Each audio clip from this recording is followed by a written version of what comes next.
Hello दोस्तों, welcome back to my channel. तो मैं फर्स्ट टाइम वीडियो में वॉइस ओवर करूँगा, अगर कुछ मिस्टेक हो तो आई एम सॉरी। तो चलिए स्टार्ट करते हैं। आज मैं आपके साथ पूरे दिन का रूटीन शेयर करूँगी और मैं बताऊँगी जैसे स्टडी, रिवीजन और मोटिवेशन के बारे में, जो मैं यूजुअली अपनी लाइफ में यूज़ करती हूँ। तो आई थिंक ये आपके लिए यूज़फुल होगा।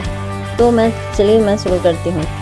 तो मैं 3 बजे यूजुअली उठ जाती हूँ। तो मैं 3 बजे आज भी उठ गई थी, 3 बजे के आसपास। फिर मैं थोड़ा सा गॉड की देखी और उसके बाद फिर मैं मेडिटेशन की, एक्सरसाइज की, क्योंकि मेडिटेशन माइंड के लिए बहुत अच्छा होता है। फिर मैं ब्रश करने चले गई। उसके बाद मैं थोड़ा सा हॉट वाटर पी, फिर एक्सरसाइज करने चले गई, क्योंकि अगर आप एक्सरसाइज करें तो आपको आलस नहीं आएगा। बॉडी हिट रहता है तो पढ़ने में अच्छा होता है। और अगर हेल्दी रहना है तो एक्सरसाइज थोड़ा मोड़ा करना चाहिए, बॉडी के लिए बहुत अच्छा होता है। क्योंकि अगर हेल्थ ही सही नहीं रहेगा तो पढ़ाई कैसे कीजिएगा। जस्ट एग्जाम्पल मैं देती हूँ, जैसे अगर मुझे फीवर है, पढ़ने का मन करेगा नहीं करेगा। उसी तरह से एक्सरसाइज भी थोड़ा मोड़ा करना ज़रूरी होता है। तो मैं 6 बजे वैसे पढ़ने के लिए 6 बजे तक मैं पढ़ाई की, मतलब 3 बजे से 3:50 के लगभग मैं बैठी थी। तो 6 बजे तक मैं स्टडी की। उसके बाद मैं सुबह यूजुअली रिवीजन ही करती हूँ, तो मैं रिवीजन ही की थी, क्योंकि रिवीजन होता है मोस्ट इम्पोर्टेंट होता है। अगर आप रिवीजन नहीं कीजिएगा तो आप कितना ही पढ़े को मायने नहीं लगता, आपके आगे से कितना पेज निकल जाएगा और आपको कुछ भी नहीं आएगा। इसीलिए रिवीजन इज़ मोस्ट इम्पोर्टेंट। तो मतलब कि अगर रिवीजन की बात करें तो रिवीजन में मतलब कि यही होता है कि अगर आपको रिवीजन करना है तो हो सके तो थोड़ा थोड़ा ज़ोर से पढ़ने से माइंड में थोड़ा क्लियर जाता है। और होता है तो रिवीजन कर रहे हैं तो थोड़ा लिख के भी जाए, ऐसे आपको मतलब कि थोड़ा सा ज़्यादा याद होगा। और जैसे रिवीजन, अगर मैं रिवीजन करती हूँ तो मैं यही करती हूँ कि मैंने पहले पूरा पढ़ लेती हूँ।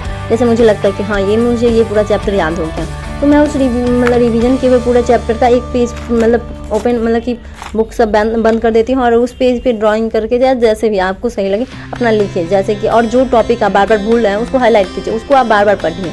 इससे होता है कि आपको बस वही चीज़ याद, मतलब कि पूरा चीज़ आपको अच्छे से माइंड में विजुअलाइज हो जाएगा। जैसे कि एग्जाम में, मतलब कि ये चीज़ आपको एग्जाम में मतलब ज़्यादा फायदा करेगा। जैसे आप एग्जाम देने जाएगा तो एग्जाम देने जाएगा, जैसे कि आप क्वेश्चन देख रहे हैं, ये क्वेश्चन आपको नहीं आ रहा है, ठीक है, बट आप पढ़ते हैं तो देखिए हाँ ये होगा ऐसा टाइप का। तो ये आपको इसी वजह से होता है कि आपने आपकी आंखों को भी ये चीज़ याद हो गया, हाँ ये मैंने कहीं ना कहीं तो देखा है, तो इस टाइप से। इसलिए ये चीज़ तो मैं हमेशा करती हूँ। तो मैं वही 8 बजे तक पढ़ाई की। तो फिर मैं चली गई, थोड़ा सा सावर लेने चली गई। फिर मैं पूजा कर ली। फिर मैं थोड़ा सा चाय बनाई और फिर मैं पढ़ने के लिए बैठ गई। 8 बजे के आसपास मैं पढ़ने के लिए बैठ गई। फिर 10 से 11 बजे तक मैं पढ़ाई की। फिर मैं थोड़ा सा लंच वगैरह थोड़ा प्रिपेयर करके रख दी थी, मतलब कि ऐसे। तो फिर मोटिवेशन की बात करते हैं। मोटिवेशन होता है कि वो खुद नहीं आता, आपको मोटिवेशन खुद को मोटिवेट करना पड़ेगा। आप मोटिवेशन कोई भी वीडियो देख या फिर से कुछ जो भी आप मोटिवेशन का देखिए तो वो आपको कुछ टाइम के लिए मोटिवेट करेगा, उसके अंदर खत्म होगा।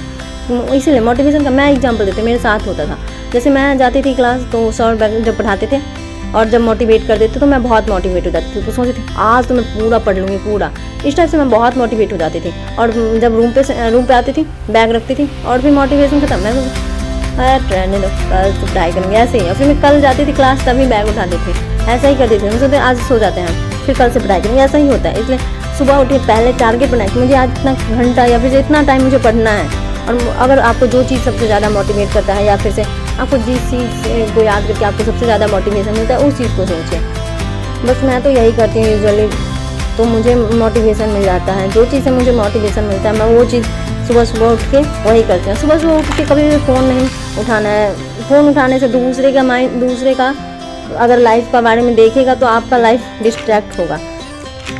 तो उसके बाद मैं फिर से मैं थोड़ा सा रेस्ट वगैरह की। फिर मैं 12 बजे के आसपास मैं फिर 1 बजे के आसपास मैं पढ़ने के लिए बैठ गई। फिर उसी के बीच में मैं थोड़ा सा लंच वगैरह बनाई। अकेले रहने का ये भी मतलब दिक्कत है कि लंच बनाने के लिए भी दिक्कत होता है। तो मैं तो हमेशा खिचड़ी ज़्यादा, मतलब जितना सिंपल खाना होता है वही सब मैं बना लेता हूँ। ज़्यादा मुझे आता भी नहीं है तो मैं वही सब बना लेता हूँ। तो फिर मैं वही बनाई और खाई भी, और उसी के बीच में पढ़ते मैं खा पी ली।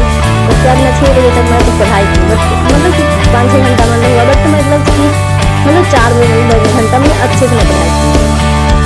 तो वही उसके बाद मैं थोड़ा रेस्ट वगैरह की, फिर थोड़ा ब्रेक ली और मैं थोड़ा काम वगैरह कर ली। तो फिर मैं 8 बजे के आसपास फिर पढ़ने के लिए नाइट में बैठ गई। और फिर मैं 10 बजे तक पढ़ाई की, क्योंकि ज़्यादा देर तक पढ़ाई नहीं हुआ, क्योंकि फिर से सुबह अगर उठना है तो 10 बजे तक मैं सो जाती हूँ। 10 से 11 बजे लगभग सो जाती हूँ। फिर मैं मतलब पढ़ के सो गई। Thank you for watching this video. I think this video is helpful for you.